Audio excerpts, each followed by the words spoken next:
السلام علیکم ناظرین، میں عمران خان اپنی آج کی پوڈ کاسٹ کے ساتھ حاضر ہوں۔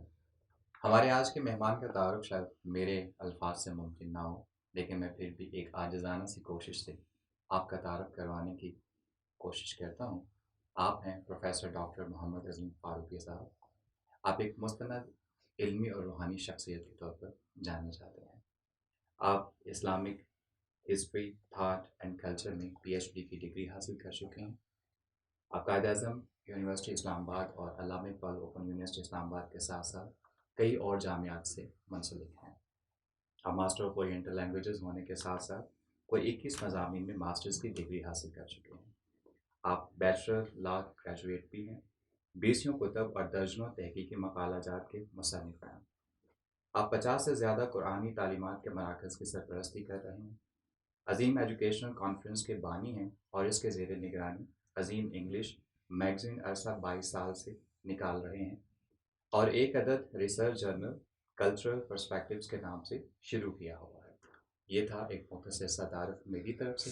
اب اپنے مہمان کی جانب بڑھتے ہیں۔ پروفیسر ڈاکٹر محمد عظیم فاروقی صاحب، ہم آپ کو آج کی پوڈ کاسٹ ویلکم کرتے ہیں۔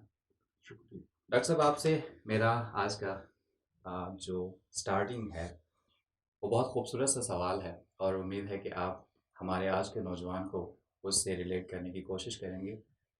ایف اے کا نوجوان جس کی عمر ابھی کئی خواب دیکھنے کی ہے، اور جہاں ہزاروں قسم کی ڈسٹریکشنز انسان کو کھینچ رہی ہوتی ہیں، وہاں آپ تصوف کے رنگ میں رنگے جاتے ہیں۔ کیا یہ رنگ آپ کا خود کا منتخب شدہ تھا یا آپ اس رنگ میں رنگے گئے؟ بسم اللہ الرحمن الرحیم۔ بہت شکریہ عمران خان صاحب۔ سوال جو ہے یہ بالکل ایک فطری سا ہے، اور اس کا جواب بھی فطری اور حقیقت میں مبنی ہونا چاہیے۔ ہمارا جو اسلامی پرسپیکٹو میں جو نظریہ ہے وہ بھی، اور دنیاوی اعتبار سے بھی، کہ کوئی اپنے منہ میں سونے کا چمچہ لے کے پیدا نہیں ہوتا، چاہے وہ انبیاء و مرسلین ہوں، چاہے وہ امتی ہوں، چاہے وہ کسی شعبہ زندگی سے متعلق ہوں، ان کو ایک فطری پروسیس سے گزرنا پڑتا ہے۔ مسائل بھی ہیں، مشکلات بھی ہیں، مخالفتیں بھی ہیں، موافقتیں بھی ہیں، اور بلکہ بعض کا بہت ہی نامساعد حالات بھی شروع سے ہی درپیش ہوتے ہیں۔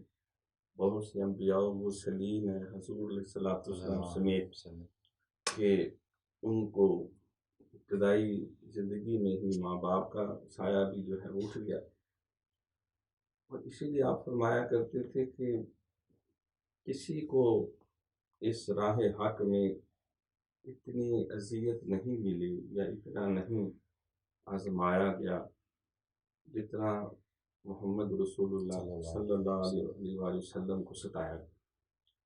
تو لہٰذا وہ جتنے بھی مراحل ہوتے ہیں اپنی جد و جہد کے، اپنی زندگی کے ٹارگٹ کو حاصل کرنے کے لیے، تو وہ ایک بالکل فطری سا عمل ہے، اور ہر ایک کو اس سے گزرنا پڑتا ہے۔ خوش نصیب وہ ہے کہ جس کو اللہ تعالیٰ اتنی ہمت اور طاقت عطا کر دے کہ وہ مستقل مزاجی کے ساتھ اپنے مشن کے ساتھ لگا رہے۔ یقیناً ہم مسلمان ہیں، ہمارا یہ عقیدہ ہے کہ اللہ تعالیٰ کی مدد کے بغیر جو ہے وہ انسان ایک قدم بھی نہیں اٹھا سکتا۔ سید الطائفہ حضرت باجری بستامی رحمۃ اللہ علیہ سے کسی نے کہا کہ آپ اس قدر تصوف اور طریقت اور اللہ کے قرب اور محبت کے جن درجوں سے فائز المرام ہیں آپ نے حاصل کیے ہیں، تو یقیناً اس میں بہت زیادہ آپ کی محنت، آپ کی کاوش، آپ نے علم دین بھی سیکھا، قرآن حدیث فکر بھی، سینکڑوں ہزاروں اساتذہ کی صحبت میں بھی بیٹھے، بے شمار مشکلات سے گزرے، تو یہ تو بہت بڑی آپ کی ہمت اور دلیری ہے۔ آپ نے فرمایا میرا اس میں کچھ بھی نہیں ہے، یہ اللہ کریم کا کرم اور فضل ہے کہ اس نے پہلے خود مجھے اس امر خیر کے لیے منتخب کیا، تو پھر اس نے توفیق بھی مرحمت فرمائی کہ میں ان سارے نشیب و فراز سے، جس کو کہتے ہیں خاک و خون کے سمندروں سے، کیونکہ بہت سی مخالفتیں جو ہیں وہ بیرونی ہوتی ہیں، معاشرے کی طرف سے ہوتی ہیں، بہت ساری اندرونی بھی ہوتی ہیں۔ انسان کے اندر جو ہے نفس بھی ہے، شیطان بھی ہے، اس میں ہرس بھی ہے، طمع بھی ہے، لالچ بھی ہے، گندی خواہشات بھی آ جاتی ہیں، تکبر بھی آ جاتا ہے، غصہ بھی آ جاتا ہے، اور بعض کا انسان اپنے مفادات کے حصول کے لیے ان کا شکار بھی ہو جاتا ہے۔ تو پھر کیا تھا وہ کہ آپ ایک ایف اے کے نوجوان، اور یہ ساری ڈسٹریکشنز وہاں تھیں، یہ ساری چیزیں تھیں اندر کی، تو وہ کس طرح سے ان کو مارا، کس طرح سے آپ اس راستے پہ اس طرح سے چلے کہ آج نہ صرف آپ خود اس میں رنگے گئے ہیں اور ہزاروں لوگوں کو، لاکھوں لوگوں کو اپنے اسلام میں رنگا؟ ہمارے بزرگ ایک شعر پڑھا کرتے تھے کہ عشق اول در دل معشوق پیدا میشود، عشق کا ذوق تماشا مفت میں بدنام ہے، حسن خود بےتاب ہے جلوہ دکھانے کے لیے۔ وہ حضور علیہ الصلوۃ والسلام کی جو حدیث قدسی ہے کہ آپ نے فرمایا، اللہ کی فرماتا ہے کہ کن تو کنزا مخفیا احببت ان اعرف اخلقت نور محمد صلی اللہ علیہ وسلم، میں ایک چھپا ہوا خزانہ تھا، جب مجھے حب ہوئی، میں نے چاہا کہ میں کہ میں جانا جاؤں، تو میں نے نور محمد صلی اللہ علیہ وسلم کو جانا۔ تخلیق فرمایا۔ تو اس اعتبار سے میٹرک تک میں دیکھتا ہوں کہ جو ہمارے علاقے گجرانوالہ کے حوالے سے جتنے اس معاشرے کی ایکٹیویٹیز تھیں، ان سب میں حصہ لیا۔ اپنے جو لڑک پن کی عمر ہے، جس کو ٹین ایج کہتے ہیں، اس میں جو ہمارے مروجہ سرگرمیاں ہوتی ہیں، لاٹو بھی چلائے اور بانٹے بھی کھیلے، اور اس کے ساتھ کوڈیاں بھی کھیلی، پتنگیں بھی چڑھائیں، بلکہ آپ تو ایک ایک دن میں ماشاء اللہ کئی کلومیٹر کی رننگ، اور اس کے ساتھ 300 ڈنڈ ایک ہی بیٹھک میں، گلی ڈنڈا بھی کھیلا، کرکٹ بھی کسی حد تک وہاں چلتی تھی، تو اور وہ جو ہے تو باندر قلعہ ہوتا ہے وہ بھی کھیلنا۔ تو اپنے دوستوں کے ساتھ، اس کے ساتھ ساتھ جو اس وقت دیگر ایکٹیویٹیز تھی، کہ وہ ایک دور ایسا تھا ذوالفقار علی بھٹو صاحب کا، تو اس میں بہت زیادہ لوگوں کی جو ہے وہ اٹریکشن تھی موویز وغیرہ کی طرف، ٹی وی وغیرہ کی طرف، نیا نیا یہ ابھی ریمپینٹ ہو رہا تھا، اس کے اندر بھی دلچسپی۔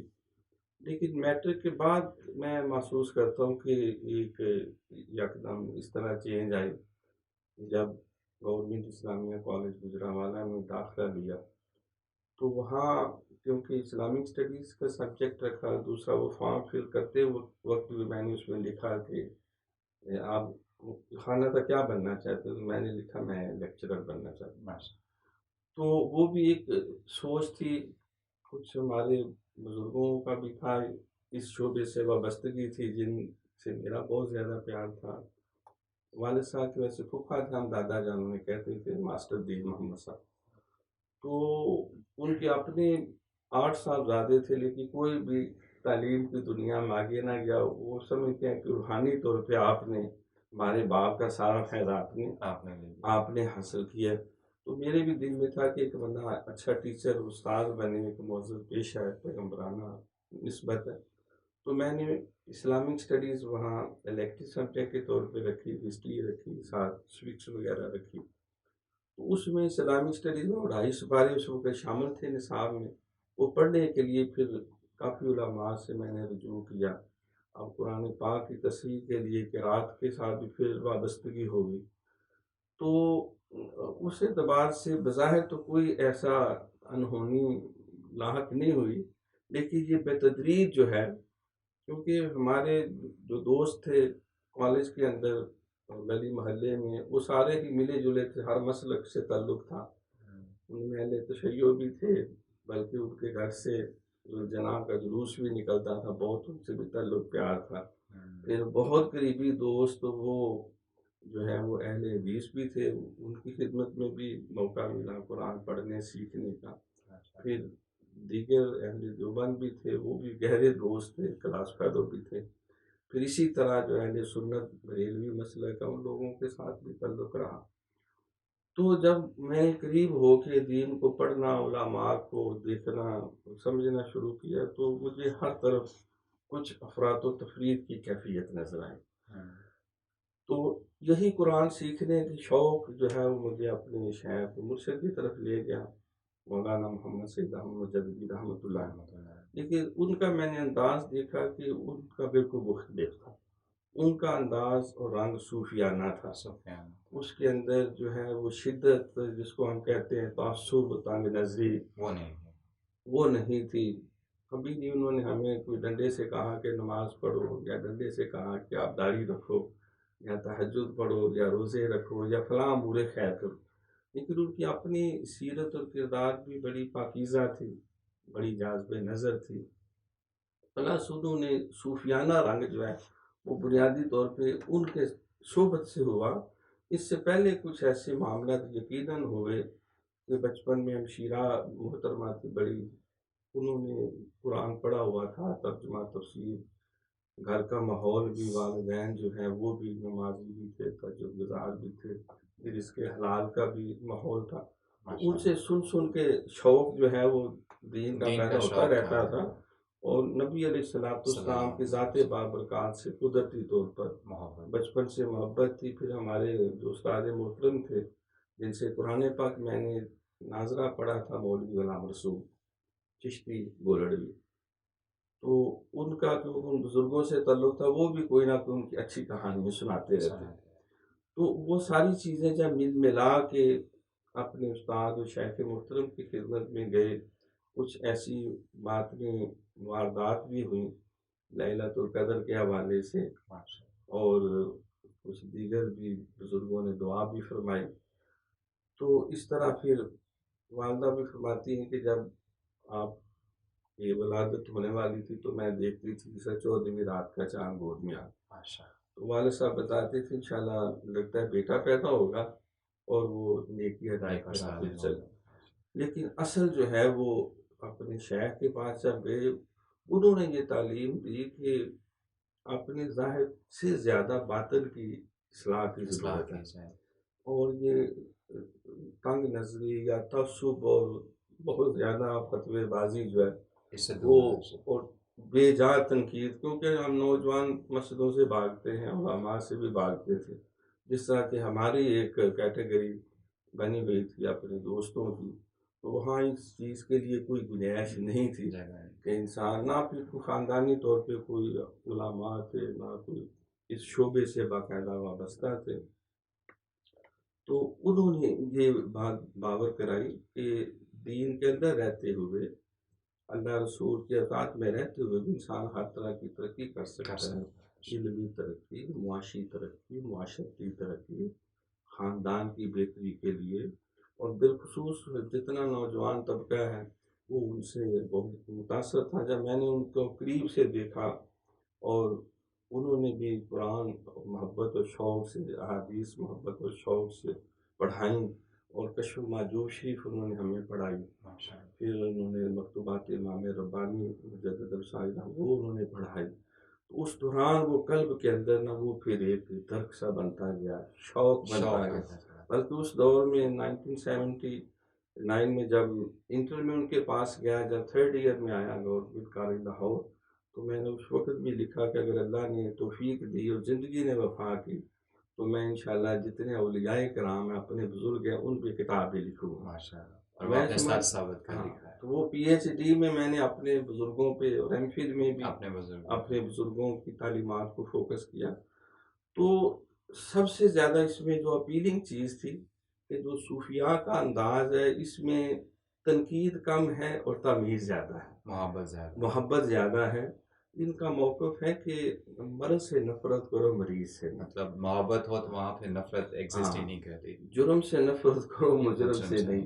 ڈاکٹر صاحب یہاں سے بات کو تھوڑا سا اس طرح لیتے ہیں کہ پھر یہ جو قرآن پاک کی جو 2 آیات ہیں کہ یختص برحمتہ اور وَلَيْسَ الْإِنسَانَ إِلَّا مَا سَعَىٰ، تو آپ نے اپنی زندگی کو آئینہ بناتے ہوئے آپ دیکھیں تو یہ دونوں فلاسفیز ہمارے نوجوانوں کے لیے تھوڑی سی ان کو ایکسپلین کریں کہ کیا ہے محرکات ان کے پیچھے؟ جب اللہ کہتا ہے کہ یختص برحمتہ، میں چن لیتا ہوں اپنی رحمت سے، اور پھر ساتھ ہی کہتے ہیں وَلَيْسَ الْإِنسَانُ إِلَّا مَا سَعَىٰ، انسان کے لیے وہی ہے جس کی وہ کوشش کرتا ہے۔ تو آپ نے اپنی زندگی کے آئینے میں کیا دیکھا ہے اس تو بات یہ ہے کہ بینگ اے مسلم ہم اس بات پہ ایمان رکھتے ہیں کہ اللہ کے کرم اور فضل اور رحمت اور دستگیری کے بغیر کچھ بھی ممکن نہیں۔ پتا پتا بھی نہیں ہل سکتا، انسان دوسرا سانس بھی نہیں لے سکتا، لیکن اس نے اس دارالعمل کے اندر وَلَا تَنْسَ نَصِيبَكَ مِنَ الدُّنْيَا، اس نے کہا کہ دنیا میں تمہارا حصہ رکھا اسے لینا نہ بھولو، لیکن اس نے ایک ضابطہ بنا دیا کہ ان اللہ لا یغیر ما بقوم حتی یغیروا ما بانفسہم۔ علماء نے اس کا ترجمہ کیا کہ خدا نے آج تک اس قوم کی حالت نہیں بدلی، نہ ہو جس کو خیال آپ اپنی حالت کے بدلنے کا۔ اور یہ بھی کہا کہ لیس للانسان الا ما سعی، انسان کو وہی کچھ ملتا ہے جس کے لیے وہ محنت اور کوشش کرتا ہے۔ اور یہ بھی قرآن میں ہے کہ وَلْتَنْظُرْ نَفْسٌ مَا قَدَّمَتْ لِغَدٍ، ہر انسان جائزہ لے کہ آنے والے کل کے لیے اس نے آج کیا کیا۔ تو تصوف کی دنیا میں بھی ماشاءاللہ آپ بھی ڈاکٹریٹ میں ہیں، بڑی تفصیل سے آپ نے مطالعہ کیا، محمد بلے شاہ وغیرہ بھی پڑھے۔ تو تصوف کی دنیا میں کہتے ہیں دو طرح کے درویش ہوتے ہیں، ایک مجذوب سالک ہوتے ہیں، ایک سالک مجذوب ہوتے ہیں، یعنی ایک محب ہوتے ہیں، ایک محبوب ہوتے ہیں۔ جو مجذوب سالک ہے ان کو اللہ تعالیٰ اپنے کرم سے خود ہی اپنی طرف کھینچ لیتے ہیں، جنہیں مادر ذات اولیاء کہتے ہیں۔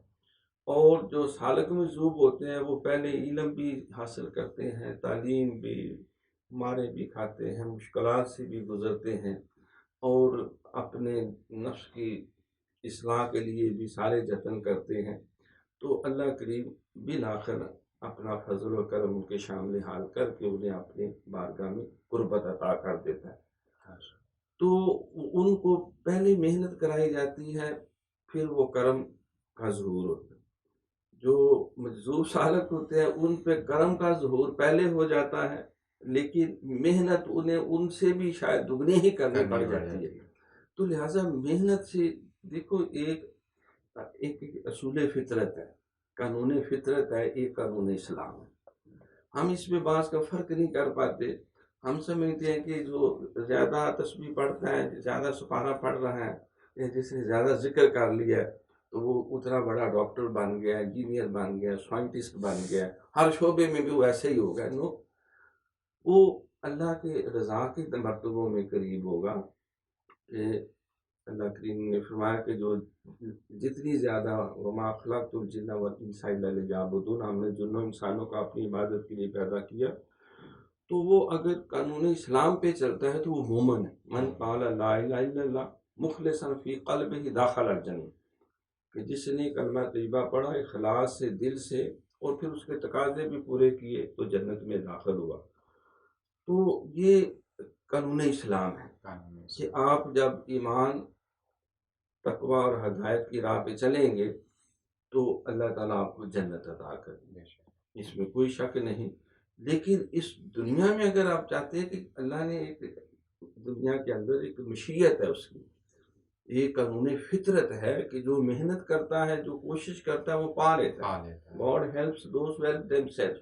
اس میں یہ تخصیص نہیں، اگر کوئی غیر مسلم ہے یا کسی مذہب کا ہے، کسی مسلک کا ہے، اگر وہ زیادہ محنت کرتا ہے اپنے شعبے میں، زیادہ جانفشانی سے کام لیتا ہے، اور جتنے اصول و ضابطے ہیں محنت کرنے کے ان سارے مراحل سے گزرتا ہے صبر اور حوصلے کے ساتھ، تو اللہ تعالیٰ اس کو دنیا میں دے گا کامیابی۔ اس طرح علامہ اقبال نے تو جگہ جگہ بیان کیا کہ مگر وہ علم کے موتی کتابیں اپنے آبا کی، تو دیکھے ان کو یورپ میں تو دل ہوتا ہے سی پارا۔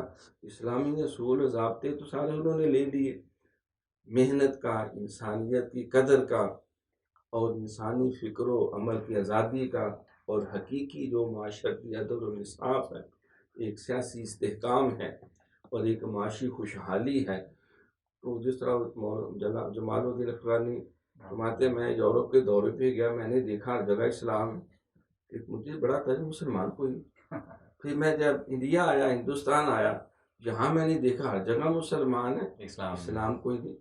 تو گویا کہ ہم بعض کا جو قانونی اسلام ہے اور قانون فطرت تو اس کو سمجھنے میں غلطی کھا جاتے ہیں کہ محض سپارے پڑھ لینا، قرآن پڑھ لینا یقیناً اس کی برکتیں ہیں، لیکن جو دنیا کے تقاضے ہیں، جو محنت کے تقاضے ہیں، دیکھیں صحابہ کرام رضوان اللہ تعالیٰ علیہم اجمعین، حضور علیہ الصلوۃ والسلام، انہوں نے ساری مشقتیں اٹھائی اور ضرورت پڑی تو سر پہ کفن باندھ کے غزوہ بدر میں بھی گئے، احد میں بھی گئے، خندق میں بھی گئے، 48 کے لگ بھگ آپ کو جو غزوات اور سریہ ان سے گزرنا پڑا، صحابہ کو بھی گزارا، پھر سرکار کے پردہ کر جانے کے بعد صدیق اکبر، فاروق اعظم، عثمان غنی، حضرت علی مرتضیٰ شیر خدا، ان سب کی کاوشیں اور مجاہدین اسلام کی، پھر میدان کربلا دیکھے حسنین، حضرت سیدنا امام حسین رضی اللہ، تو انہوں نے وہ سارے تقاضے پورے کیے جو ترقی خوشحالی کے لیے ضروری تھے۔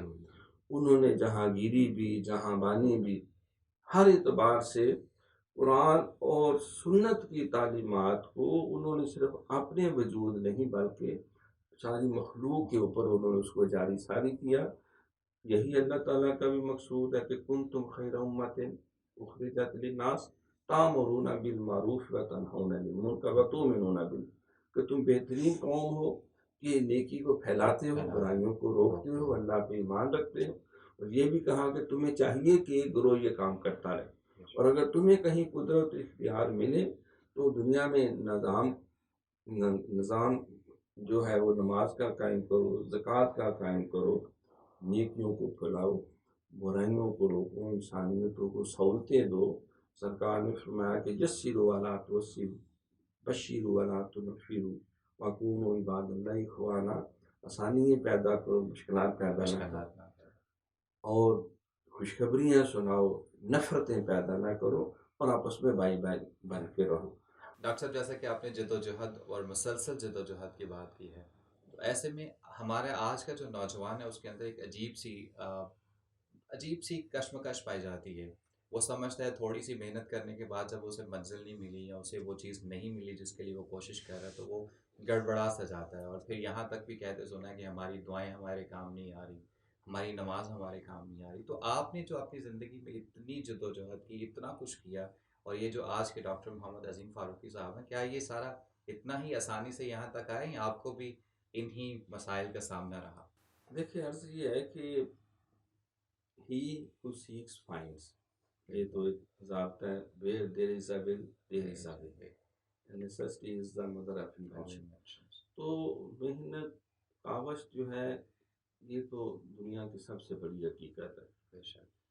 انبیاء و مرسلین کی جب ہم ساری کاوشیں اور جہد مسلسل پڑھتے ہیں، جتنے بڑے بڑے سائنسدان ہوئے ہیں ان کی زندگی و سیرت کو پڑھتے ہیں، جتنے بڑے بڑے فلاسفرز ہوئے ہیں، ریفارمرز ہوئے ہیں، پولیٹیشنز ہوئے ہیں، پارلیمنٹیرینز ہوئے ہیں، کسی بھی شعبہ زندگی میں جس نے بھی کوئی نام بنایا ہے، ایون پروفٹس، وہ سارے کے سارے انہوں نے یہ اس چکی سے گزرے ہیں، اس مشقت، اس محنت، ان تکالیف، جس کو قرآن نے بڑے اچھے انداز میں کہا کہ وَلَنَبْلُوَنَّكُمْ بِشَيْءٍ مِّنَ الْخَوْفِ وَالْجُوعِ وَنَقْصٍ مِّنَ الْأَمْوَالِ وَالْأَنفُسِ وَالثَّمَرَاتِ، پھر آگے کیا وَبَشِّرِ الصَّابِرِينَ، ہم آزماتے ہیں آدمی کو، کبھی خوف دے کے، کبھی بھوک دے کے، کبھی جانوں کا نقصان، کبھی مالوں کا نقصان۔ قرآن پاک نے ایک ہی آیت میں وہ سارا انسانی جدوجہد کا جو فلسفہ ہے وہ بیان کر دیا، جس کو علامہ نے یوں اپنے انداز میں کہا کہ آئینے نو سے ڈرنا، طرز قوم پہ اڑنا، منزل یہی کٹھن ہے قوموں کی زندگی۔ تو یہ تو پارٹ آف گیم ہے، تو اس میں صبر سے، حوصلے سے اور لگن کے ساتھ اپنے مشن کے ساتھ وفا کرتے ہوئے، میں ہمارے بزرگ ایک دفعہ یورپ کے دورے پہ گئے، جب واپس تشریف لائے تو میں نے ان سے پوچھا کہ خدا سچا، قرآن سچا، نبی سچا، دین سچا، وہ اتنے پڑھے لکھے ہو کر، اتنے مہذب ہو کے کیوں نہیں اسلام کو ریکگنائز کر رہے؟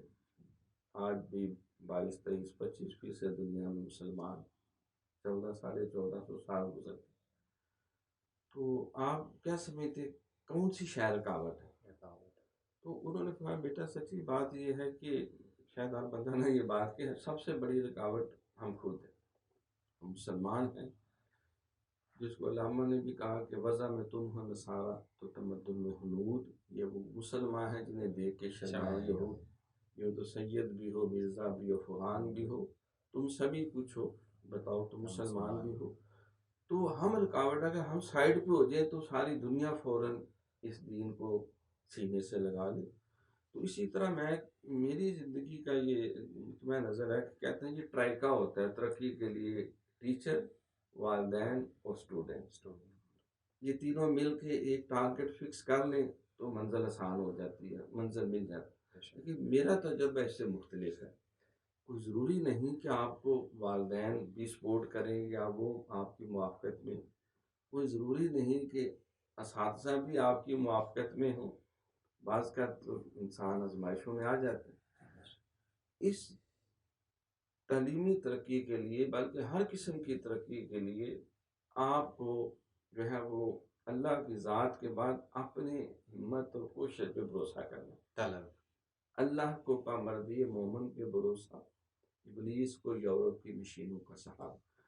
تو اگر اسٹوڈنٹ یہ ڈٹرمن کر لے، یہ تہیہ کر لے کہ میں نے ہر صورت MBBS ڈاکٹر بننا ہے، میں نے ہر صورت سب سے بڑا بینکر بننا ہے، انجینئر بننا ہے، پائلٹ بننا ہے، بہترین ایک اسکالر بننا ہے، اور میں نے پوسٹ ڈاک کی بھی منزلیں طے کرنی ہیں، اور میں نے 1000 سے زیادہ کتابیں بھی لکھنی ہیں، یہ بھی، تو وہ اگر اپنے اس مشن سے مخلص ہو جائے تو اللہ تعالیٰ کے بے شمار وعدے ہیں قرآن مقدس کے اندر، جگہ جگہ اللہ فرماتا ہے کہ جو اس راستے پہ چلتا ہے تو میں اس کی مدد کرتا ہوں، میں اس کو تنہا نہیں چھوڑتا۔ God helps those who help themselves۔ تو سب سے زیادہ جو نوجوانوں میں نے دیکھا اپنے طلباء میں بھی، ہم نے جب تعلیمی سفر شروع کیا تو اس سفر میں جو ہے وہ بہت سارے ساتھی تھے، لیکن بہت سے ترقی بھی کر گئے، ہم سے بھی بہت آگے، بے شمار انہوں نے منزلیں طے دے ون لارلز، لیکن بہت سارے تھے جو پیچھے رہ گئے۔ جب ٹیچنگ میں آیا تو ابتدا میں نے دیکھا کہ آلموسٹ 2000 اسٹوڈنٹس داخل ہوئے فرسٹ ایئر میں نے ان کو واچ کرنا شروع کیا، ان کو 2 سال دیکھا، 2 سال بعد وہ آدھے سے زیادہ نکل گئے، پھر 4 سال بعد جو ہے وہ ان سے زیادہ نکل گئی، تو آگے فردر پھر انہوں نے جو ماسٹر کرنا تھا تو 2000 میں اپروکسیمیٹلی 6 سال یا 7 سال کے بعد میکسیمم 2 یا 3 اسٹوڈنٹ اپنے ٹارگٹ تک پہنچے، باقی سارے ادھر ادھر منتشر ہو گئے، بھاگ گئے، کوئی باہر چلا گیا، کوئی دکان پہ بیٹھ کے۔ کیا وجہ تھی؟ ان کے پیچھے ماں باپ رکاوٹ نہیں تھے، اساتذہ رکاوٹ نہیں تھے، تعلیمی ادارہ رکاوٹ نہیں، معاشرہ رکاوٹ نہیں، وہ خود رکاوٹ تھے۔ انہوں نے اپنا جو مشن تھا اس کو فوکس کرنے کے بجائے دیگر ایکٹیویٹیز، جس کو علامہ کہتے ہیں، وہ غالب نے کہا کہ عشق نے ناکامہ کر دیا غالب، ورنہ ہم بھی آدمی تھے کسی کام کے۔ تو انہوں نے اپنی ایکٹیویٹیز کے رخ بدل لیے، اپنی محنتوں کو اپنے اس ٹارگٹ پہ فکس کرنے کی بجائے، پھر جو PTC کر کے ٹیچر لگے وہ ادھر ٹیچنگ میں جا کے بیٹھ گئے، انہوں نے جی بس ہم نے میٹرک کر لیا، PTC کر لیا، اب ریٹائر ہو جائیں گے تو 1.25 لاکھ بھی ہمیں ملے گا ریٹائرمنٹ کے بعد۔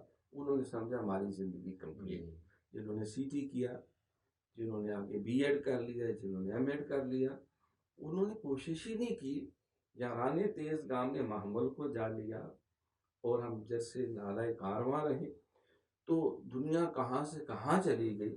تو جب میں نے کہا جب اسی ٹیچنگ میں ہی رہنا ہے تو اس میں قدم آگے بڑھانا چاہیے، کوشش جاری رکھنی چاہیے، سنگل ماسٹر کافی نہیں، سرکار کا فرمان ہے کہ گور سے گور تک علم حاصل کرو، کیا یہ حدیث سنانے کے لیے تو نہیں، کوئی عمل بھی تو کرے نا۔ تو 1 MA کیا، 2 کی، بعض کہتے ہیں آپ تو ہر سال کرتے۔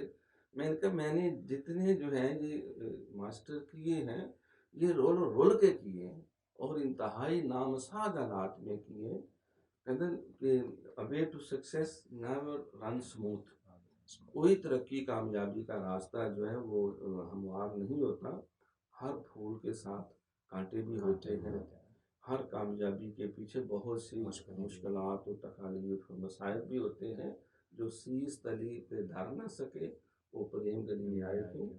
تو لہٰذا ہمارے طلباء کو، نوجوانوں کو یہ دیکھنا چاہیے کہ ہم کسی کو کامیاب افسر دیکھتے ہیں تو ہم اس سے امید ہے کہ اس کے والد صاحب نے سفارش کی تھی تو بس افسر بن گئے۔ دیکھو جو سفارش سے جاتے ہیں وہ they can't survive for long time.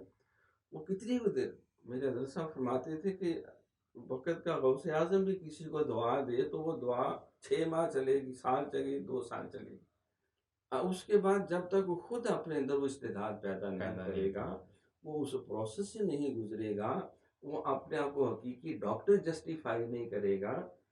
Little knowledge is a dangerous thing, یہ بھی ہے، نیم حکیم خطرہ جان، خطرہ جان۔ نیم اللہ خطرہ ایمان۔ تو وہ اس کی ساری ولایت اور سارا فقر اور ساری صاحبزادگی اور جو کچھ ہے وہ سب ہوا میں اڑ جائے گا۔ بے شک۔ لہٰذا اس کے ساتھ محنت کرو۔ آپ فرماتے تھے یا تو کوئی لمبے عزائم نہ بناؤ، لمبے عزائم بنائے ہیں تو پھر اتنی محنت بھی اتنی کرو، محنت یا بھی کریں۔ اتنے کو ہی عزائم بناؤ جتنے کو تم محنت کر رہے ہو، جس قابل ہو تم۔ تو لہٰذا محنت جو ہے، ہارڈ ورک، یہ اس کا ایک بنیادی اصول ہے۔ مطلب من طلب فقط واجد ہے، اور جیسا داتا علی حجویری رحمۃ اللہ علیہ فرماتے ہیں کہ جس نے طلب کر لیا اس نے اپنے رب سے لے لیا۔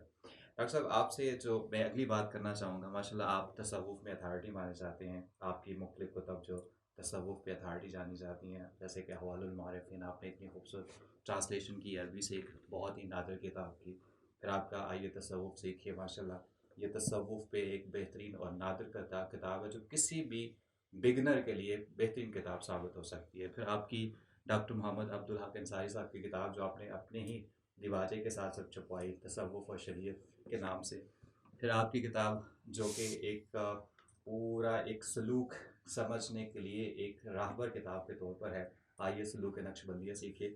یہ ساری کتابیں آپ نے لکھیں، اور آپ ماشاء اللہ پریکٹسنگ صوفی بھی ہیں، اور عرصہ دراز سے آپ اس کام میں۔ مجھے صرف یہ بتائیے، یہ جو ہماری بھاری بھاری گفتگو ہے تصوف کی، اور جو ہم نے چند نشستوں اور چند لوگوں تک مخصوص کر رکھی ہے، اسے ہم آپ عام آدمی تک کیسے لا سکتے ہیں، اور کیسے ایک عام آدمی کو بتا سکتے ہیں کہ ہمارے بہت سارے امراض کا حل اس میں چھپا ہوا ہے؟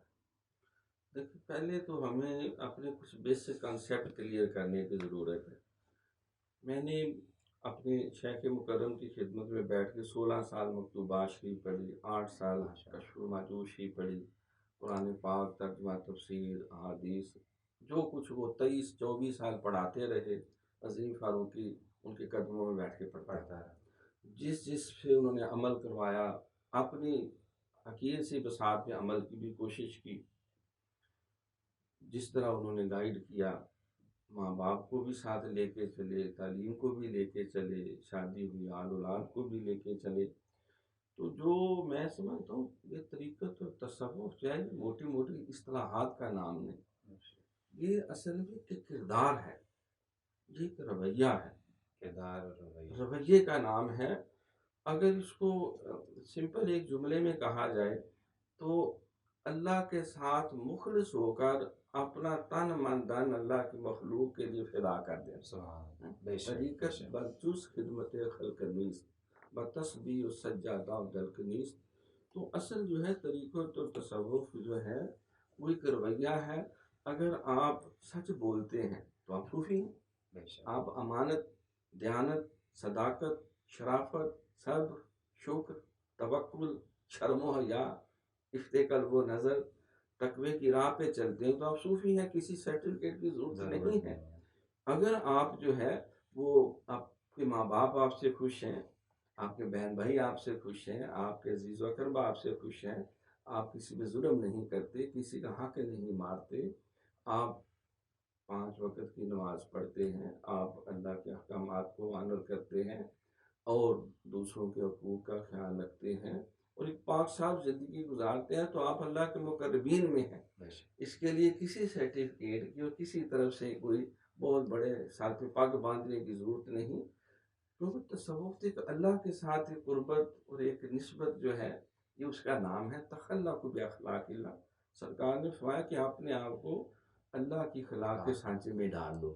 جس طرح حضرت داتا گنج بخش اجمیری رحمۃ اللہ علیہ فرماتے ہیں کہ امت محمدیہ میں پہلا کامل صوفی جو سرکار نے تیار کیا وہ سیدنا صدیق اکبر رضی اللہ تعالیٰ عنہ. حضور نے فرمایا کہ 360 عادات مبارک ہیں، جس میں ایک بھی ہو وہ خوش نصیب ہے، اللہ کا مقرب ہے. تو آپ نے پوچھا حضور کوئی اس غلام میں بھی کوئی ایک وصف پایا جاتا ہے؟ فرمایا پورے 360 تیرے اندر وہ ساری خصلتیں دکھائی. تو یہ کردار ہے، ایک رویہ ہے. دیکھو آپ بہت بڑے صوفی باسفہ ہونے کا دعویٰ کریں، شیخ المشائخ ہونے کا دعویٰ کریں اور بات کرنا نہ آتی ہو، تھوک پھینکنا نہ آتا ہو. خواجہ باجری بستامی رحمۃ اللہ علیہ نے دیکھا نا کہ وہ شخص جو ہے اس کو ملنے کے لیے گئے تو اس نے جب تھوکا تو آپ اس کو ملے بغیر واپس آ گئے. بھائی حضرت کیوں؟ وہ قبلہ کی طرف منہ کر کے تھوک رہے. جس کو اتنا بھی شریعت اور اللہ کے گھر کا پاس اور احترام نہیں ہے تو اس سے کون سی خیر مل سکتی ہے؟ تو ان کے پاس بیٹھے بددیانتیاں بھی ہیں، ان کے پاس بیٹھے تو سوائے اللہ کی محبت اور رسول کی محبت کے سارا کچھ ہے. جس کو علامہ نے تڑپ کے کہا تھا کہ یہی شیخ حرم ہے جو چرا کے بیچ کھاتا ہے، گلیم و بوزر دل کے ویسو چادر زہرا. تو ہم نے اپنے شیخ مکرم وہ چاہتے تو ان کی زندگی ہمارے لیے کھلی کتاب ہے، 62-63 سالوں کے حیات مبارکہ اس ہونے کا مال بنا سکتے تھے بہترین قسم، لیکن نہیں بنایا. اللہ کے گھر بناتے رہے، دینی مدارس بناتے رہے، کتابیں لکھتے رہے، مخلوق کو رشد و ہدایت دیتے رہے، اور ایک حجرے میں آپ نے میاں بیوی نے اپنی زندگی گزاری. تو انسانیت کی خدمت خیر الناس میں ینفع الناس. تو طریقت اور تصوف میں یہ بات سمجھ لیں کہ یہ خاندانی میراث نہیں، یہ کوئی پروہتی نظام نہیں، یہ اللہ کے ساتھ مخلص ہو کر اس کی رضا کے لیے اس کی مخلوق سے پیار کرنا ہے، اس کی مخلوق کی خدمت کرنا ہے. وہ علامہ اقبال نے بھی فرمایا کہ خدا کے بندے تو ہیں ہزاروں، بنوں میں پھرتے ہیں ہمارے مارے، میں اس کا بندہ بنوں گا جسے خدا کے بندوں سے پیار ہوگا. یہ سچی بات ہے کہ جس وقت انسانی سراہ پہ چلتا ہے اللہ اس کو محروم نہیں رکھتا، اپنے نیک بندے اس کے قریب کر دیتا ہے یا اس کو ان کے قریب کر دیتا ہے، اور وہ منزل اس کے لیے آسان ہوتی ہے. مانا کہ عشق کی منزل میں ہر گام پہ 100 خطرے ہیں، لیکن یہ سفر آسان بھی ہے اگر ساتھ تمہارا ہو جائے تو اللہ تعالیٰ ہمارے ساتھ ہے. سرکار رحمت للعالمین النبی اولا بالمؤمنین من انفسہم. مجھے اچھی طرح یاد ہے کہ اپنے شیخ کو ملنے سے بھی پہلے اللہ نے جو دل میں ایک جوت جگائی اور حضور علیہ الصلوۃ والسلام نے خواب میں کرم کیا اور شیخ مرشد و دادا مرشد کی شکل دکھائی گئی باقاعدہ. تو ابھی تو وہ ملے ہی نہیں، ان کے نام کا بھی نہیں پتا. اور حضرت سیدنا میر علی شاہ گولوی رحمۃ یہ بھی پتہ نہیں ہوا یہاں ہیں پردہ کر چکے کہاں ہیں، لیکن اللہ نے ان کے چہروں کو ان کی محبتوں کو قریب کر دیا. تو عرض کرنے کا مقصد یہ کہ خدمت انسانیت کا جذبہ اور یہی تصوف ہے، یہی طریقہ، اگر یہ نہیں ہے تو پھر کچھ بھی نہیں ہے. ڈاکٹر صاحب یہ جو خدمت انسانیت، اللہ کے بندوں سے محبت، خدا سے محبت، اس کے رسول صلی اللہ علیہ وسلم سے محبت، اس محبت کی ابتدا آج کا نوجوان کہاں سے کرے؟ یہاں پر بھی میں سمجھتا ہوں کہ بہت ساری ہمارے ایگزیجریشن پائی جاتی ہیں. ایک جو اوور آل کنسیپٹ ہے میرا، کیونکہ 23 سال 24 سال شیخ کی قدموں میں رہا، پھر سارا اڑنا بچھونا بھی یہی میرا رہا. بعض کہتے ہیں آپ اتنے ماسٹر کر چکے ہیں اور مزید 2 کرنے میں لگے ہوئے ہیں، تو کیا ڈھونڈ رہے ہیں ان میں سے؟ ابھی بھی لگے ڈھونڈ کیا رہے ہیں؟ میں نے کہا ہمارا دعویٰ ہے کہ ولا رطب ولا یابس الا فی کتاب مبین، کوئی خشک اور تر شے ایسی نہیں جو قرآن میں نہ ہو. لیکن ہم قرآن سے کیسے ڈھونڈیں گے معیشت کو جب تک ہمیں معیشت کا پتہ نہیں ہوگا؟ ہم اس میں سے سیاست کیسے ڈھونڈیں گے؟ ہم فلسفہ کیسے ڈھونڈیں؟ تو میں قرآن کو سمجھنے کی ہی چاہ اور شوق میں ہر روز کوئی نہ کوئی نئی شے سیکھنے کے لیے بھاگ دوڑ کرتا ہوں. گور سے گور تک دیکھو، جب سرکار پہ یہ آیتیں نازل ہوئی کہ آج میں نے دین مکمل کر دیا، نعمتیں پوری کر دی، سیدنا صدیق اکبر رضی اللہ تعالیٰ پھوٹ پھوٹ کے رونے لگے. اب سرکار پہ وہ علم کے اللہ کریم نے تکمیل فرمائی، وَعَلَّمَكَ مَا لَمْ تَكُنْ تَعْلَمْ. اب معلوم ہوتا ہے کہ اب مزید زیادہ دیر ہمارے پاس فزیکلی نہیں رہیں گے. تو جب تک یہ طلب ہے، جب تک یہ شوق موجود ہے، تو راہ نورد شوق ہے، منزل نہ کر قبول، لیلا بھی ہم نشین ہو تو محمل نہ کر قبول. یعنی انسان اللہ کی رضا اور قرب کی کوئی حد نہیں، تو لہٰذا اس کی زندگی میں جد و جہد اور قدم آگے بڑھانے کی بھی کوئی حد نہیں ہونی چاہیے. تو یہ حد کیا ہے؟ مخلوق کی خدمت. ہم سمجھتے ہیں کہ جب ایک سٹیٹس مل جائے گا، جب ہم ایک افسر بن کے بیٹھ جائیں گے، جب ہماری قلم میں طاقت آ جائے گی، جب ہمارے آگے پیچھے جو ہے وہ باڈی گارڈز ہوں گے اور جھنڈے والی ایک گاڑی ہوگی، پھر کریں گے مخلوق کی خدمت. کیوں نہیں کرنی؟ ایسی خدمت نہیں ہے، وہ کوئی خدمت نہیں، وہ تو اپنی ہی خدمت کروا رہے ہیں. خدمت یہ ہے کہ آپ اپنے ماں باپ کو خوش رکھیں، اس لیے کہ کسی ڈگری کی ضرورت نہیں، اس کے لیے کسی لمبی چوڑی ایجوکیشن کی ضرورت نہیں. ان کو عزت دیں، ان کو احترام دیں، اپنے بہن بھائیوں سے پیار کریں، اپنے عزیز و اقارب سے پیار کریں. دیکھو سرکار نے فرمایا کہ وہ مومن نہیں ہے جو ہمارے بڑوں کی عزت نہیں کرتا، چھوٹوں پہ شفقت نہیں کرتا. وہ مومن نہیں ہے جو جس کی شرارتوں سے ہمسایہ محفوظ نہیں. اور فرمایا کہ ایک مومن کے دوسرے مومن پہ 6 حقوق ہیں. وہ سلام کرتا ہے تو جواب دیتا ہے، وہ چھینک مار کر الحمدللہ کہتا ہے، رحمک اللہ کہتا ہے، وہ دعوت دیتا ہے، قبول کرتا ہے، بیمار ہوتا ہے تیمارداری کرتا ہے، فوت ہوتا ہے جنازے میں جاتا اور اس کی خیر خواہی چاہتا رہتا ہے.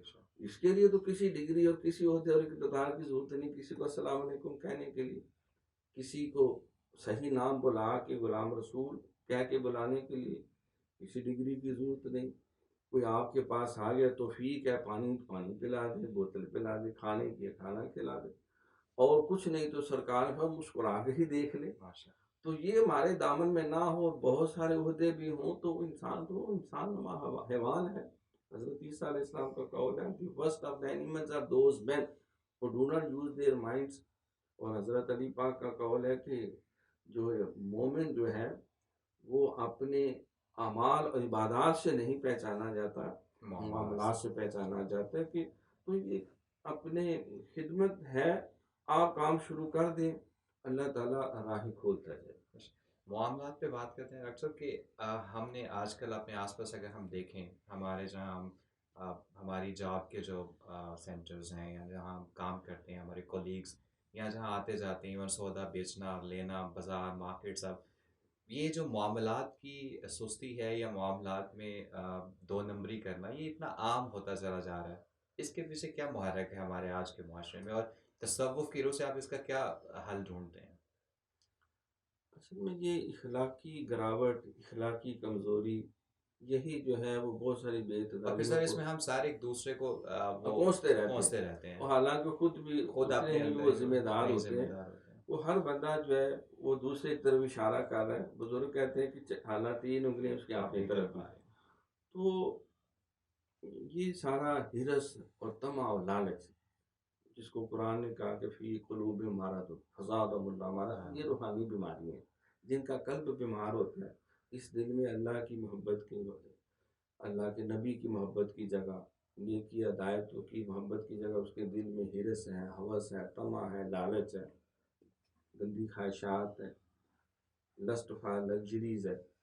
تو اس دل کو صاف کیے بغیر جو ہے بندہ جتنی مرضی واضح کریں، جتنے مرضی ڈرائیں دمکائیں، جتنے مرضی ان کو شکنجوں میں کس دیں. جس وقت امریکہ میں ایک دفعہ کاوش ہوئی تو یہ 1500 کے دور کی بات ہے کہ انہوں نے کہا کسی طرح الکوہل کو امریکہ سے نکال دیں، کوئی شراب نام کی کوئی شے نہ ہو، جتنے بھی اس کی قسمیں ہیں، بھنگ ہے، چرس ہے. اس وقت میں انہوں نے بڑی کاوشیں کی، انہوں نے بڑا سرمایہ لگایا، انہوں نے اتنی ایڈورٹائزمنٹ کی، انہوں نے سارے جتنے بھی مذہبی رہنما تھے انہیں سڑکوں پہ لے آئے، پارلیمنٹیرین اتنی سخت قانون سازی کی کہ جو یہ عمل کرے گا تو نتیجہ کیا ہوگا کہ اس کو بدترین سزائیں دیں گے. قانون بن گیا، نافذ بھی ہو گیا. ڈاکٹروں کے سیمینار بھی تھے، ان کے پادریوں کے اور مذہبی رہنماؤں کے بڑے بڑے دلائل بھی تھے، اور جو اس کے نقصانات ہیں سارا کچھ تھا. لیکن جب انہوں نے 1 مہینے بعد تجزیہ کیا کہ پورے سال میں اتنی شراب استعمال نہیں ہوتی جتنی 1 مہینے میں ہوگی. کئی لوگ ٹکیوں پہ چڑھ گئے، کئی جو ہے وہ